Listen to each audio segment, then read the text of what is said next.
94% of people who say they'll start investing soon never do. Not because they don't have the money, not because the market is too complicated, because nobody ever sat them down and showed them exactly what to do with their first $1,000, step by step, without the jargon, without the noise, and without trying to sell them something. If you've got $1,000 sitting in a savings account right now earning 0.5% interest, I need you to understand something. Inflation is quietly eating it alive. Every year you wait, that money loses purchasing power. The cost of inaction is real, and it compounds just as ruthlessly as the cost of making good investments. This video is the one I wish someone had made for me before I made every mistake in the book. If you stay through to the end, you're going to walk away knowing exactly how to invest your first $1,000 step by step. And more importantly, you're going to actually do it. Why I'm talking about this? A few years ago, I had exactly $1,200 saved. I was proud of it. I'd cut back on eating out, said no to trips with friends, and stacked that money over 8 months of discipline. Then, a coworker told me to put it into a hot stock because it was about to explode. I put in $800. Within 4 months, it dropped 60%. I lost $480, more than 2 months of sacrificed meals and missed weekends, in a single bad decision made out of excitement and ignorance. What killed me wasn't just the money. It was knowing I did everything right to save it and everything wrong to grow it. That experience forced me to actually learn how investing works. Not the glamorous day trading version, not the crypto Twitter version. The boring, real, it actually works version. And what I found completely changed my financial life. Everything I'm going to share with you today is what I wish I'd known before I made that call. Here's what most people don't realize. If you invest $1,000 at 25 years old and never touch it, historically it can grow to around $21,000 by the time you're 65, assuming an 8% average annual return. That's $1,000 turning into $21,000. Now here's the brutal part. If you wait until you're 35 to do the same thing, that same $1,000 only becomes around $10,000. You lose $11,000 by waiting 10 years. That's the silent tax of procrastination. And it gets worse. The average savings account in most countries pays less than 1% interest annually. Inflation globally has been running between 4% and 8% in recent years. That means money sitting idle is actively losing value every single month. In India, $1,000 sitting in an FD at 6.5% might sound decent, until you realize inflation is running close to that same rate, meaning your real returns are near zero. In the Philippines, a regular savings account pays as little as 0.1% to 0.25%. In the US, the average savings account pays 0.46%. Across the world, the story is the same. Saving money is not the same as growing money. You already know you need to invest. The only question is whether you're going to stop waiting and actually do it. Let me ask you something uncomfortable. If someone handed you $1,000 right now, what would you actually do with it? Be honest. Step 1. Get your financial foundation right first. Before you invest a single dollar, you need one thing in place: a basic emergency fund. Not $10,000, not 6 months of expenses. At minimum, $500 set aside in a separate account that you do not touch. Here's why this matters more than people think. If you invest your only $1,000 and then your phone breaks, your rent increases, or you lose a shift at work, you will panic. And panic selling investments is how people lose money. The whole game of investing is staying in long enough for the money to grow. A $500 buffer between you and life's surprises is what keeps you from making emotional decisions. If you already have that buffer and your $1,000 is genuinely spare money, money you will not need for at least 3 to 5 years, then you're ready. This is step 1 because skipping it is the most common mistake beginners make. They invest money they actually need. Something goes wrong in life, and they cash out at a loss. Your action for today: Open a separate savings account right now, not tomorrow, today, and label it emergency fund. Even if it only has $50 in it to start, that habit matters. Step 2. Understand what you're actually buying. Investing sounds complex because people make it complex. Strip it back and it's simple. You are buying a small ownership stake in a business or a group of businesses, and you are betting that those businesses will be worth more in the future than they are today. When you buy one share of a company, you literally own a piece of it.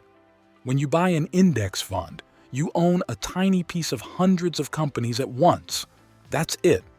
The reason index funds are the right starting point for most beginners is that they spread your risk automatically. Instead of betting on one company succeeding, you're betting on entire economies. And historically, economies grow. The S&P 500, which tracks 500 of the largest U.S. companies, has returned an average of about 10% per year over the last 50 years. India's Nifty 50 has delivered similar long-term performance. Globally diversified index funds give you exposure to growth across multiple economies at once. Your action: Google low-cost index fund plus the name of your country. Look for one with an expense ratio below 0.5%. That's the annual fee the fund charges you. Lower is better, always. Here's something no one tells you. The most important investing skill has nothing to do with picking stocks. It's learning to do nothing when everything inside you wants to panic. Step 3. Choose the right account before the right investment. Most people obsess over which stock or fund to buy. The bigger question is where to hold it, because the right account type can save you thousands in taxes over your lifetime. In the US, if your employer offers a 401k with a match, start there. That match is an instant 50% to 100% return on your money before the market does anything. After that, a Roth IRA lets your money grow completely tax-free. In India, an ELSS mutual fund gives you tax deductions under Section 80C while still investing in equity markets. A PPF offers tax-free returns with government backing. The account structure matters because it determines how much of your gains you actually keep. Putting your $1,000 in the right vehicle can legally save you hundreds, sometimes thousands, over a decade. Before I get to the one insight that completely changed how I think about, I want to make sure you understand why we're building the process this way. Learning how to invest your first $1,000 step by step isn't just about the money.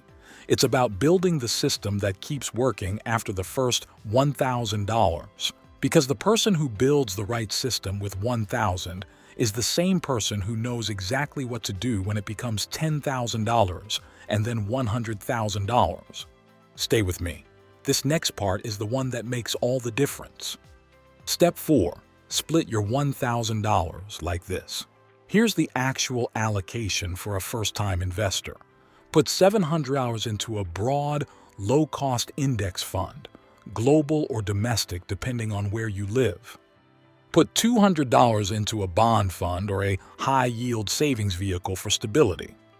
Keep $100 as dry powder, cash you can deploy if markets drop sharply, giving you the psychological satisfaction of doing something without disrupting your core strategy. Why this split? The 70% in equities gives you long-term growth. The 20% in bonds cushions the emotional blow when markets drop, and they will drop. That $100 reserve means you have something to act on when fear peaks and prices fall, which is exactly when you should be buying more, not less. This isn't a flashy strategy. It won't go viral on Twitter, but it's the kind of boring, disciplined approach that turns $1,000 into something meaningful over time. Ask yourself, would you rather feel exciting for a month or wealthy for a decade? Because those two things rarely come from the same decisions. Automate it so your brain can't ruin it. The single greatest enemy of long-term investing is you, not the market, not the economy. You, when you're scared, bored, overconfident, or reading headlines at midnight. The solution is automation. Set up an automatic transfer from your bank account to your investment account on the same day every month, even if it's just $50 or $100.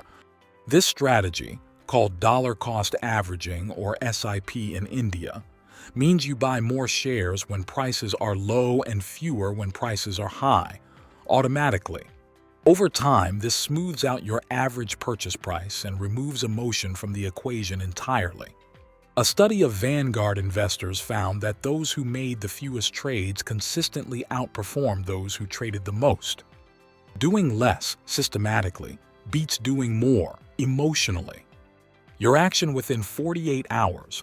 Set up one automatic transfer, even $25, into your investment account. One transfer. That's it. You've now officially started. So here's the shift I want you to carry with you after this video. Investing your first $1,000 is not a financial decision. It's an identity decision.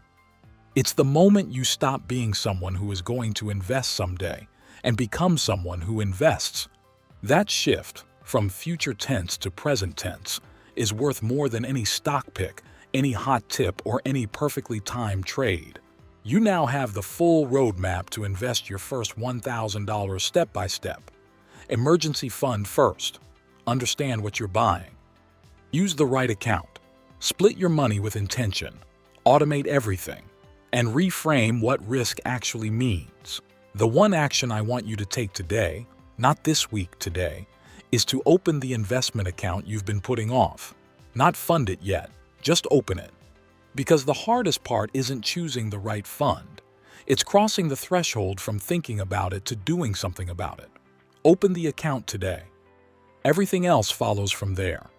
And if you want the next step, how to grow that $1,000 into $10,000 using the same boring system-driven approach, subscribe to You're Wealthy. That's exactly what the next video covers, and it will be worth your time.